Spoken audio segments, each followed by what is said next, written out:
Okay, we have unanimous approval on the consent agenda. So let us now move on to why most of you are in the room. So as we do, our procedure is that the applicant will make their presentation. We will then hear public testimony, and then the commissioners will deliberate and take a vote. So here we are on item 27000, the Elizabeth Cady Stanton and Susan B. Anthony Monument. Who is here to make the presentation for? Meredith. All right. Would you like us to stand there? Yes.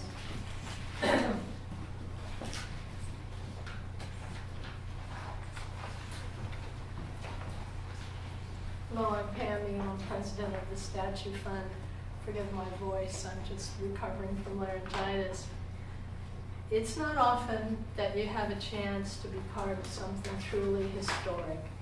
Next year, New York City will be at the center of celebrations, honoring both the 200th anniversary of the birth of Susan B. Anthony and the centennial anniversary of when American women won the vote. What better way to celebrate 2020 than to finally bring monumental women like Stanton and Anthony to Central Park after 165 years of the park's existence. Other important programs and events we sponsor will be happening in the city as part of our Monumental Women Education campaign. Our challenge to municipalities will reach well beyond the boundaries of New York City as we send our message all across this nation, urging cities to reimagine their public spaces to include more tributes to women and people of color. Some of you may know that on February 25th, in testimony before the New York City Council, we also challenged our own municipality to create a New York City women's rights trail encompassing all 5 boroughs. This women's rights trail would not only include the very few statues of women, but also street signs, gardens, plaques, historic homes, museum exhibitions, and other methods of honoring the diversity of women. We look forward to working with the city to make the Women's Rights Trail a reality within the next few years. But today, with great pride, we take a historic step to break the bronze ceiling in Central Park by seeking the approval of the Public Design Commission. The Stanton and Anthony Statue Fund is so pleased to be working with our friend and one of the nation's leading sculptors, Meredith Bergmann, to achieve this long-awaited goal. It's my pleasure to introduce Meredith now. Thank you. Thank you, Pam. Good morning.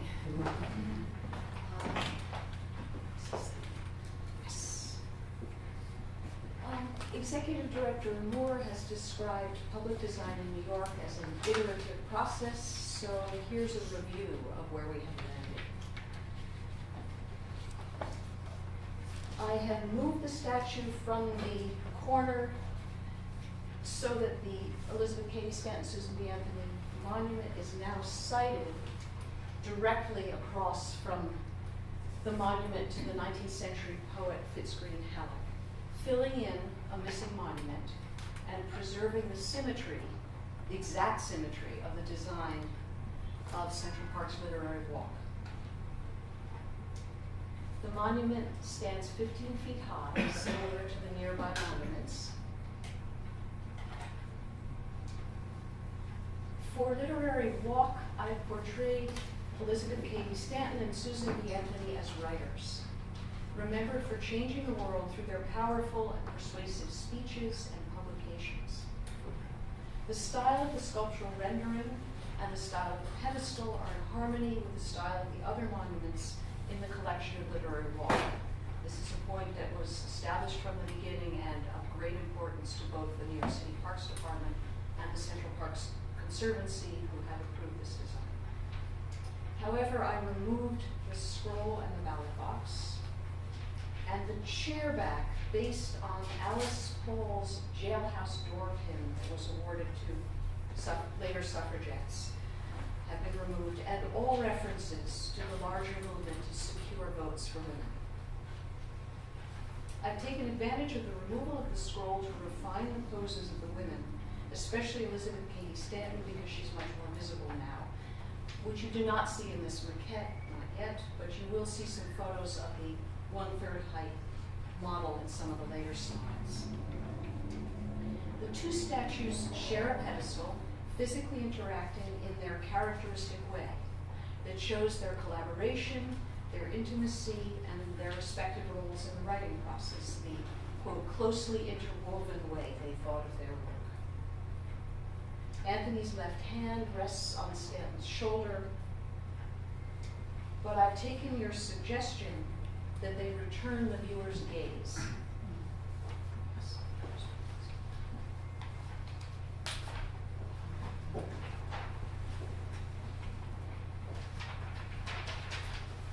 So, unlike the other statues of writers along the wall, they are looking at and directly engaging with us as though they see us. Stanton is seated in the traditional pose for men and women of letters. She is a contemplative figure, but full of energy. Anthony is standing, caught in the moment of arrival, because she is a figure of action. The inscription identifies the women as women's rights pioneers. And the pedestal includes a quotation from each woman, which serves to identify each figure. So Stanton's quotation is under Stanton, and Anthony's is under Anthony.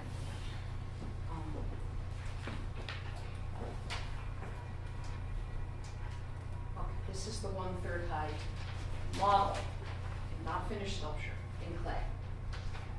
Like the other statues throughout Central Park, these figures have their essential and defining attributes. I have, however, repositioned these elements and made them smaller so they are less intrusive. Anthony wears her trademark shawl and has her famous alligator bag, that, quote, little portmanteau stuffed with facts, unquote, that Stanton remembered Anthony bringing her as fodder for their speechwriting. Stanton has her books under her chair. As a child, she wanted to amend the laws unfair to women by cutting them out of her father's law books with scissors. But as an adult, with Anthony, she first succeeded in getting New York State laws changed to allow married women and widows some few property rights. That was their first piece of activism, terribly important long before they began to fight for the vote. The books under her chair refer to those law books and to earlier pioneers of women's rights like Mary Wollstonecraft. There's also a little pamphlet, a copy of the Declaration of Sentiments that Stanton wrote for the world's first Women's Rights Convention in 1848, which Stanton, with a few others, organized. And Stanton's writing table is based on the actual writing table Stanton used in her home, an artifact which survives. The statues will be cast in silicon bronze with a medium brown patina, sample of bronze here, you can see it, waxed and anchored with stainless steel rods to a berry gray granite pedestal with a honed finish. So this is not super shiny, it's small grained enough that the inscriptions can be carved and will be precise and legible. The pedestal will be constructed in 3 parts, 3 sections. So the curved ends and the central apparently block will be over a concrete core. This is similar to the Robbie Burns statue and other statues. Yes, as are many of the older monuments in the park. The hand-chiseled engraving of the inscriptions will further enhance the monument's place in this majestic Central Park context. These photos of the 1/3 height model show work in progress as of several weeks ago. I have already made the handbag smaller and lower because it looked like it needed it than it appears in these photos, and I will be making similar small design changes overall to make the whole composition work in the most elegant way possible. The faces are far from finished, and many of the surfaces lack detail in this model. We will show you photos of them finished when we present for preliminary approval.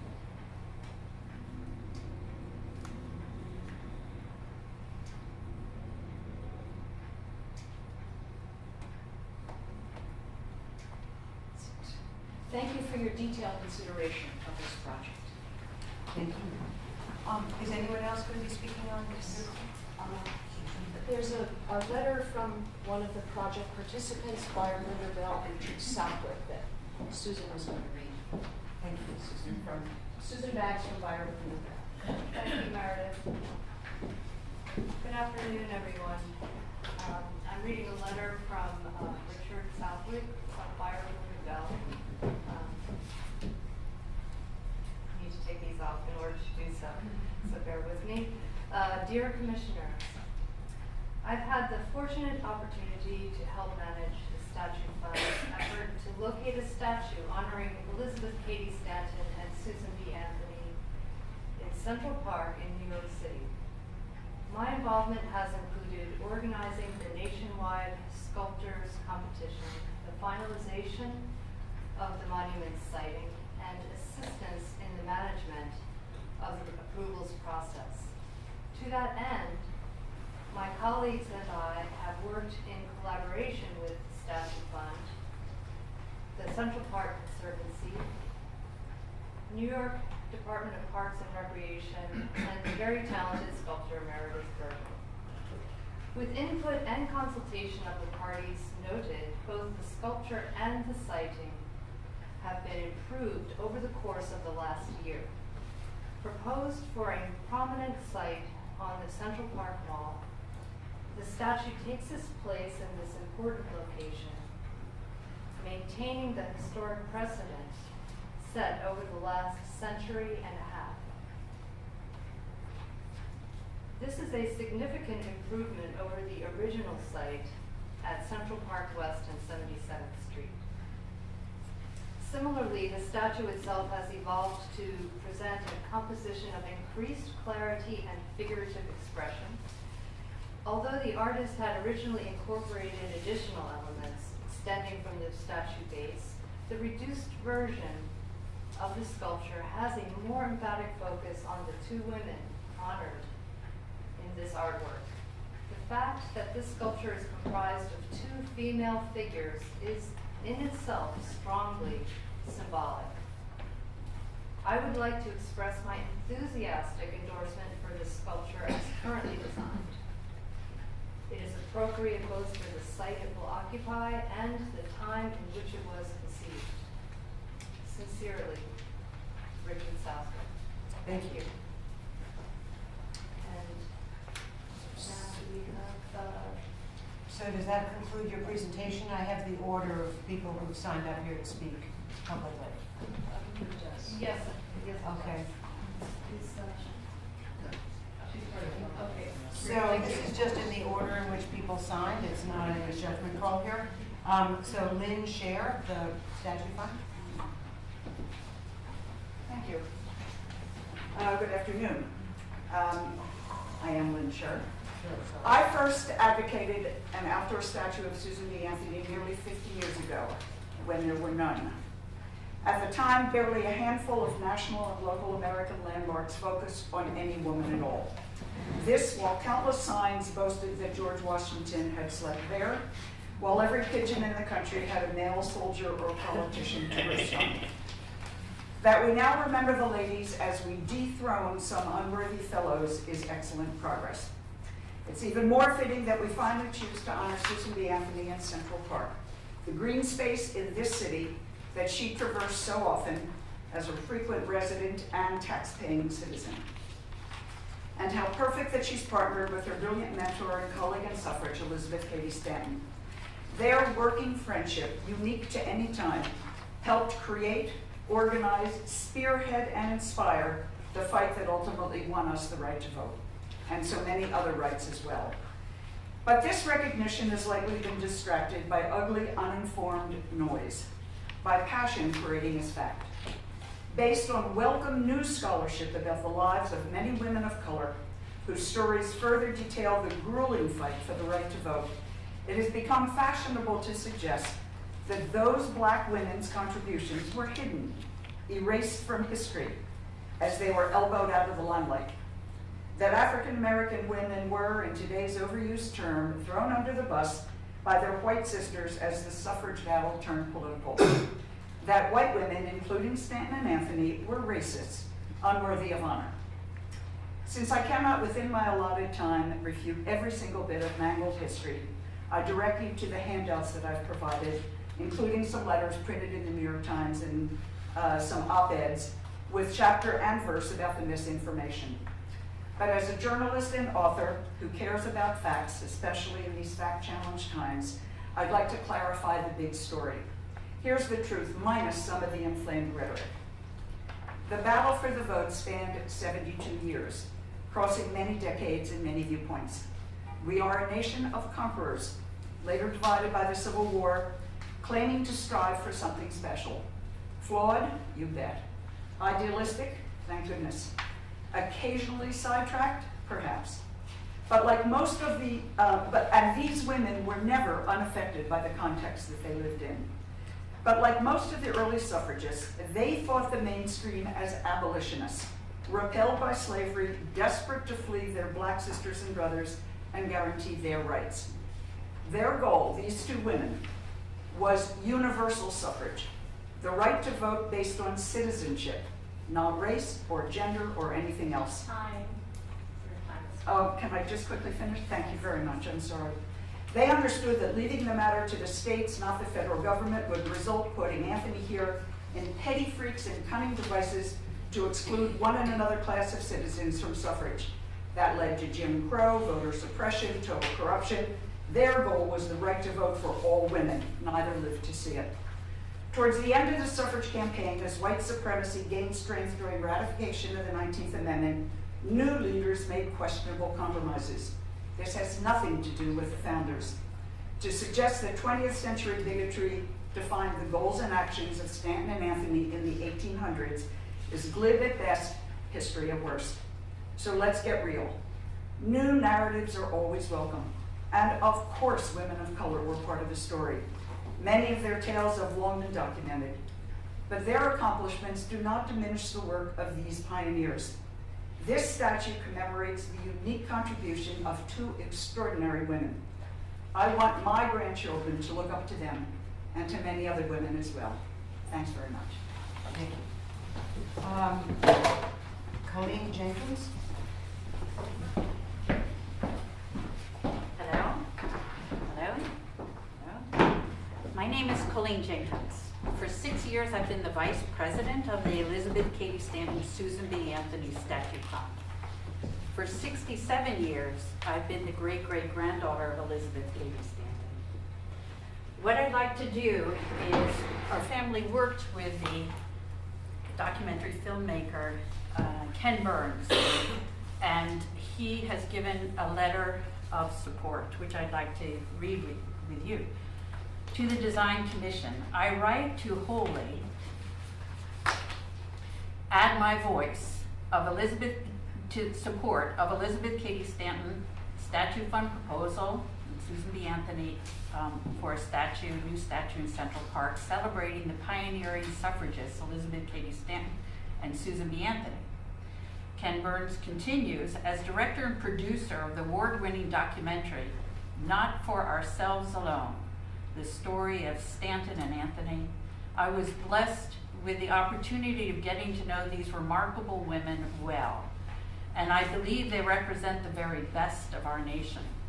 Their achievements and the fight for women's suffrage that they championed are wholly befitting inclusion in this world-class public forum that is Central Park. Stanton and Anthony almost single-handedly created and spearheaded the women's rights movement in the United States. Their cause was virulently opposed by government and religious authorities, by press, by popular opinion, by a host of male progressive leaders, and even by other women. Still, their stalwart commitment never waned, and in 2020, America will celebrate the centennial of women's suffrage. The unveiling of this proposed statue next year will honor all Americans while framing a discussion around the important anniversary. The passage of the 19th Amendment is, after all, representative of the greatest aspects of American democracy, the ability to evolve in order to right a wrong. Women's suffrage is about the very meaning of freedom and independence. And Elizabeth Cady Stanton and Susan B. Anthony, dedicated, unafraid, and tireless emblems of female leadership, are evidence of what activism can achieve. They are quite simply two of the most important people in American history, and Ken Burn concludes, as a filmmaker and as a father of 4 daughters, I extend my heartfelt support for this initiative. Excuse me? Yeah, perfect timing. It's over. Here's his a copy of his letter, and then this is a copy of Dr. Carol Bergmann's, a historian. And then this is a book for the citizens of New York City, and I will entrust it to your archive. Thank you. Thank you. Next speaker, there are 3 representatives of the Girl Scouts. I don't know if you're going to do one at a time or all together. Okay. So it's Dory Small, Vida, and Pippa. Last names I can't pronounce. Hi, I'm Story Small from Troop 3484 of the Dalton School, and it's cookie season, so we thought. But approval from the Commission to move forward would mean so much to our troop personally, but more importantly to the people of New York City and the world. The time is now to build a statue of a real, powerful, revolutionary women like Elizabeth Cady Stanton and Susan B. Anthony in Central Park, the heart of New York City. Hi, I'm Veda Sofranik from Troop 3484. We've crossed the park carrying handmade signs countless times in the fight for the statue, like this one. We've literally grown up fighting this fight. Wearing sunflowers in our hair, we've engaged with park goers for the past 3 years. We've talked to hundreds of people about the need for the statue, which raised awareness and funds and generated much needed media attention. We've donated our cookie money, $1,920 to be precise, which is the year that women obtained the vote in this country. Hi, I'm Pippa, also from Troop 3484.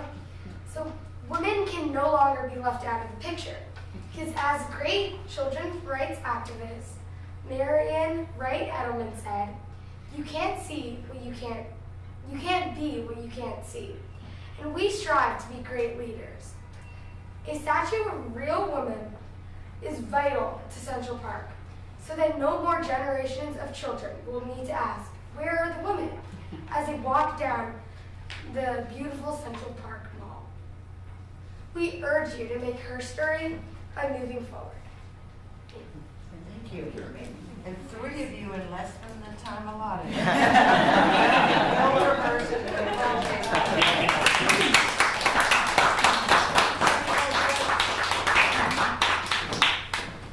Harriet Seney.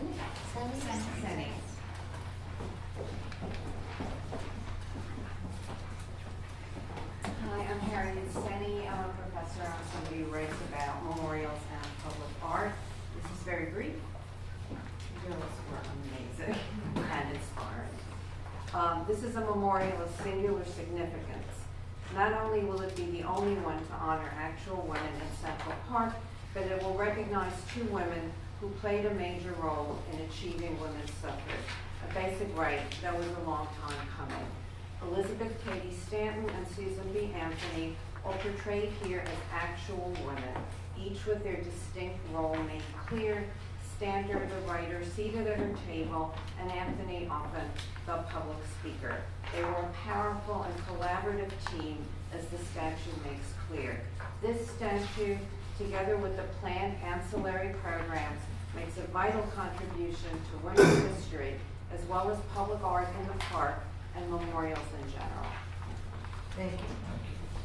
And seems that our last speaker is Penelope from Borough President Gail Brewer's office. Gail. And believe Gail is downstairs testifying at the small business hearing, so I'm standing in for her. My name is Gail A. Brewer, and I'm the Manhattan Borough President. Thank you to the Public Design Commission for holding this hearing. I fully support the Elizabeth Cady Stanton and Susan B. Anthony Statue Fund's effort to erect the first statue honoring real women in Central Park. It is fitting that we honor Stanton and Anthony, who worked for decades to put women's suffrage in the forefront of American political life. Many of us knew this and wished to do something about it, but it took years to build momentum. I want to recognize the work of Pammy Lamb and Colleen Jenkins, leaders of the Statue Fund, among many others who did so much of the hard work building that momentum. I'm proud to have stood with them from the very early stages, supporting their early proposals, the Statue Fund nonprofit, and their efforts to gain buy-in from other officials and stakeholders. But Pam and Colleen have really led this effort and built the enormous coalition that is behind it today. Central Park receives more than 42 million visitors per year, and the statue will stand at an iconic high-visibility location along the northern end of the Poets Walk. I supported a jury competition for the statue and was pleased to participate in the process because it is crucial that the design be worthy of both its subject and location. For my part, I am satisfied that it is. Meredith Bergmann's design is beautiful, but more than that, the design finds large and small ways to reference the hard work of organizing, the interplay between these two women, both of them New Yorkers, the roles they took on in the suffrage movement, and their personal stories. Finally, I believe this monument, the message behind it, and the message we send by erecting it are all urgently needed now. The struggles of the women's suffrage movement and the role that these women and so many others played in it remain an inspiration today. In the midst of our national reckoning on sexual harassment and our continuing struggles for equal pay and equal rights at work, reproductive justice, and an end to structural sexism and misogyny, we find inspiration in these leaders of the past. Thank you. So if I'm not mistaken, that concludes public testimony. So now we might be hearing from some commissioners. Does anyone want to start us off? Well, first I will then.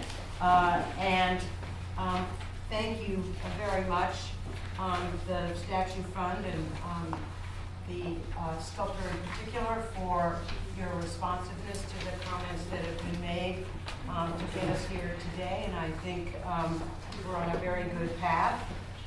There may be a couple of issues that arise, but in general, we thank you very much.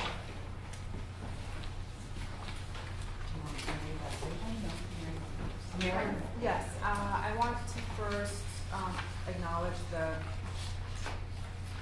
the response to the comments that we did last time that we had with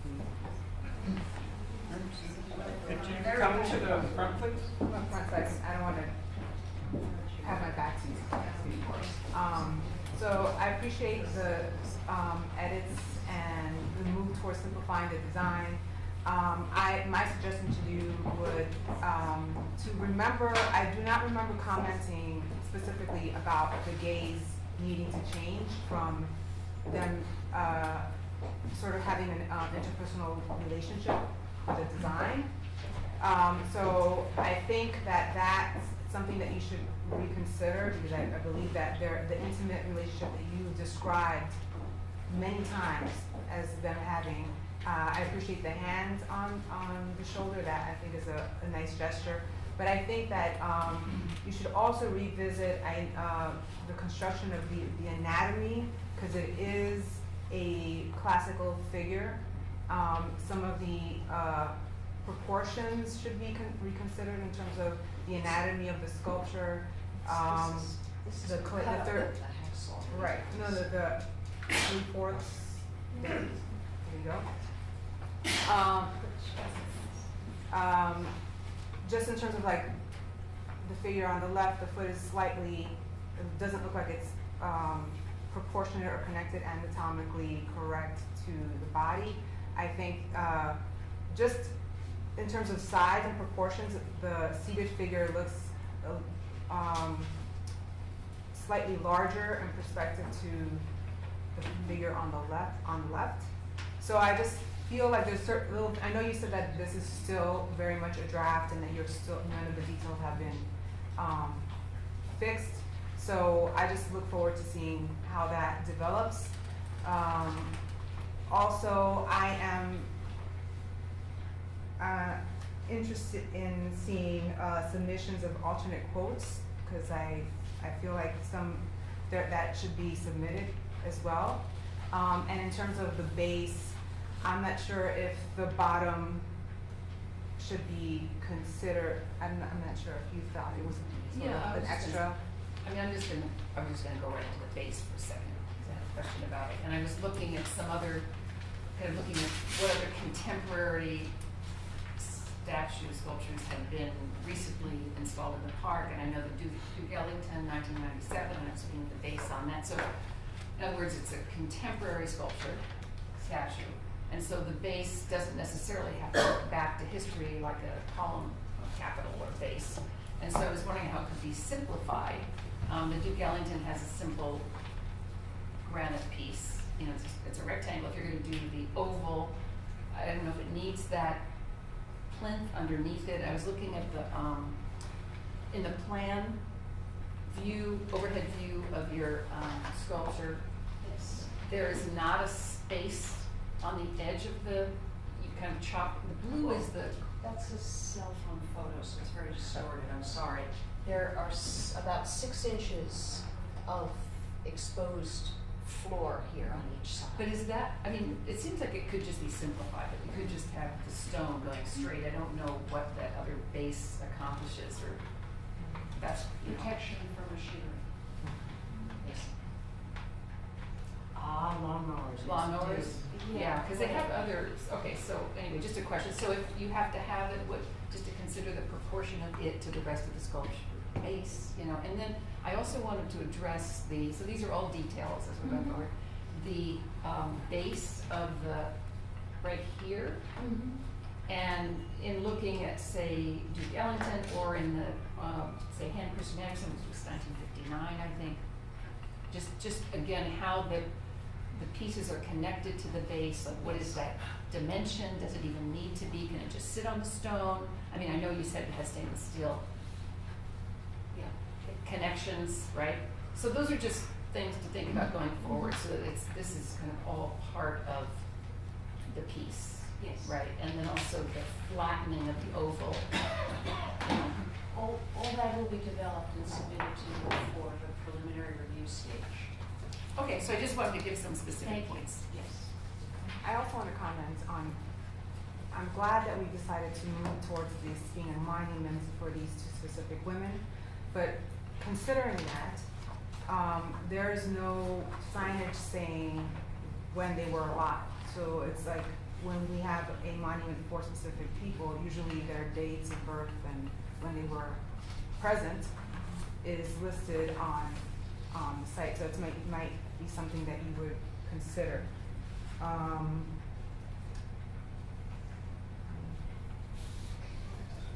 Excuse me, if I could just add, it is common now, but there are no sculptures in Central Park where that is the case presently. This is a monument that we're building in 2019. I know, I'm just for reference, that's all. You're right, it's absolutely common practice now. If we're going in that direction, I would dearly like to replace some of the additional biographical information. If we're going to have dates, why not say that they were abolitionists and suffragists and women's rights? I mean, as we simplify and remove for a variety of reasons, I think it's better to stay with the style of Central Park. But we'll discuss that. The statute fund has to rule on all of this. This is not up to me. What's instructed. I was going to express my appreciation for your responsiveness to our comments before, and also the I think directing the attention now in this version to the two women, I think makes it a stronger statue and monument. And I think it's just the start of all that will be, following as part of this initiative to highlight more women throughout New York City, to memorialize the work that's been, the progress that's been done. So I think some of these comments then, I want to, connect our support to the general concept of focusing on these two historical figures. That's not, I think, at all in question here. I think the comments that I had specifically were, again, to reinforce the idea of the gaze, that before there was such a strong case made for their very special and unique relationship, and it seemed like there was an opportunity, since we were showcasing two women, to highlight that, and the gaze was one way of doing that was it seemed to be effective in doing that. And then I know that you'll be studying further, proportions. You're hearing some comments about just the need for further study. So it's more about there's no question about the support for the two women. It's more about how they're expressed here and wanting to see a little bit more study on the gestures, proportion, and going back to the gaze issue. If I can add, I'll dissent somewhat. I think I like the separate gaze toward I love the figure, the cedar tree. I love the energy and the whole feeling of mass. She was massive. Okay. Totally different body types, so they're never Interesting. going Interesting. to look the same. I like that a lot. Yes. I too, I welcome the changes and we have discussed this and very much appreciate the comments of the fellow commissioners, especially Mary, my fellow commissioner. But just one other thing, I remember when we first met, you mentioned that at least a question of the public being able to see the statue from the walk, but also to walk around, to also go around. Does that continues to be a consideration for you, or have you relinquished that? Because of this sighting. Yes. Between an actual tree and a tree that will be there. Right.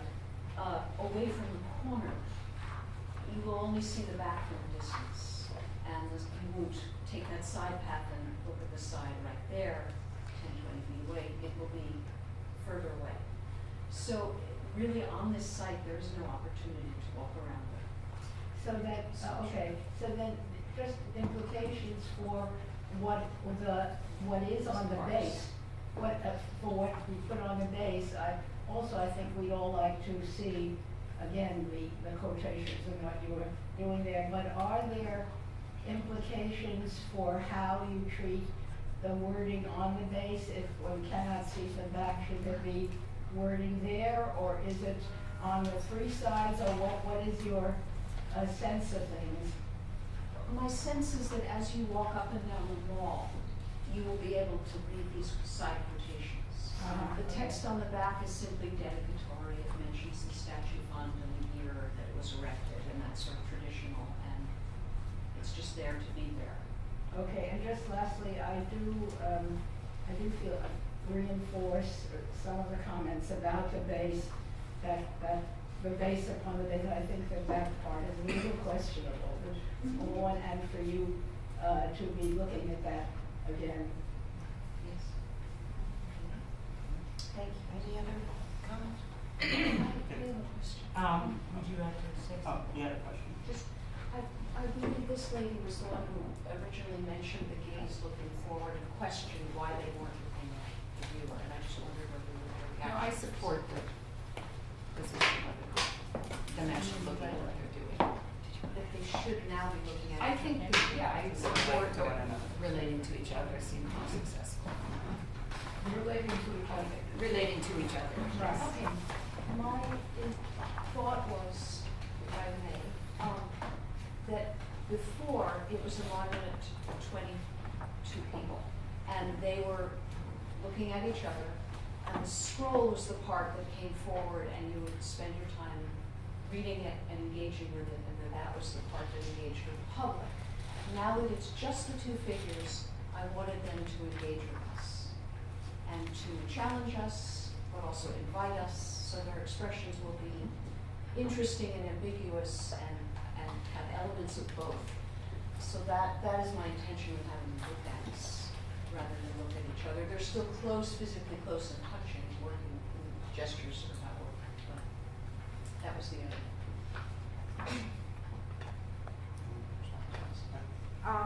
I just reiterating that I think it was more successful when they had this interpersonal play. I thought that was a strong element from the design originally. I also do want to mention that there was, I'm happy to see 2 women as part of the statue fund, but in discussion and remembering our discussion, I hope that the intention for the statue fund is to consider a more diverse palette of historical women. That was the impetus for us to not sort of use that scroll as a footnote to the others. So I urge the statue fund to consider having a more diverse, from the onset of not just at this point when we're in front of the commission, but perhaps on the onset of the idea, it would be in your best interest to have an outside or considerable, consider a more diverse committee to select not just who should be monumented, but also the artists that are presented to make the work. So I believe there was an extremely diverse group of jurors and a diverse group of applicants, and I believe it is very much in our interest to hear from the statue fund, which is not me, about either. I'm saying it should be reflected.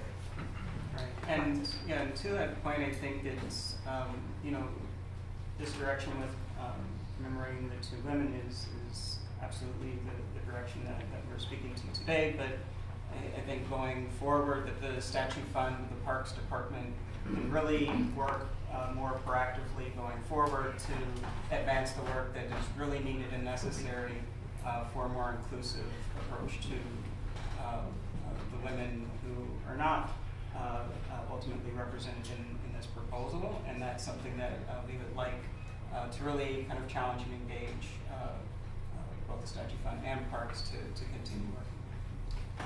I'd like to respond, if I may. From the very moment we created the statue fund, it was our primary goal to tell the stories of all the women who've been left out of history. And that is why we have 2 other components. In addition to working on this statue and more statues, in addition to challenging the city to create a women's rights trail through all the boroughs, including the wide diversity of women and how we honor them, and to challenge people to think of new ways of honoring women who deserve to be remembered. But we do have the women's history education part of it that we partner with the New York Historical Society. We invite you all to the first program, March 27th, at the Historical Society, on lessons learned from the women's suffrage movement as we move together to continue fighting for full equality. That's just one example. So with the women's history component, telling all the stories that we can work together to unearth, through the challenge to municipalities, urging all cities to honor all the people who made those municipalities great, women and people of color primarily. And creating this women's rights trail in New York City. We are totally committed to diversity. We will be anytime, any place, anywhere with anyone to get better ideas about how to do it, and we welcome any suggestions. I just want to represent the Parks Department so that we appreciate the intent of the statue fund to broaden its efforts in representation of history and sculptural history for that matter. I do want to say that the Parks Department itself has for more than a generation already begun this process. And just state for the record that in the last 40 years of the 25 or so sculptures have gone up to specific individuals within the park's collection. 70% of it are persons of color or women. It's not a fact that makes it onto the public record very often. This doesn't mean that we don't have a lot to go ahead of us, but we're working closely with our fellow colleagues in cultural affairs to further redress that. But it's something that's begun organically, and the city has taken an active interest now to accelerate that process. So thank you. And I think that's we'll be looking to work with everyone on the sort of the earlier commissioning side of this conversation, because I do think that that's where a lot of this work needs to happen ultimately, is kind of earlier in the process as projects are conceived. So it's something everyone's engaged about. So we will now take a vote. I would just like to say that I'm quite compelled by your last statement with regard to the gays. And you've obviously heard two different voices expressed. I think before you go off and make any revisions with regard to the gays, I would like to ask the commission to do a side-by-side with what you had shown previously and what you've presented today, so that we give you a consensus direction. So if you don't mind just pausing on that particular matter. All right, so we have before us a approval request for conceptual approval. Would someone like to make a motion to do so? Approve. A second? All in favor of approving this for conceptual, raise your right hand. You have unanimous approval. Thank you. There will be some conditions noted of what we just, no surprises will be in that. Thank you.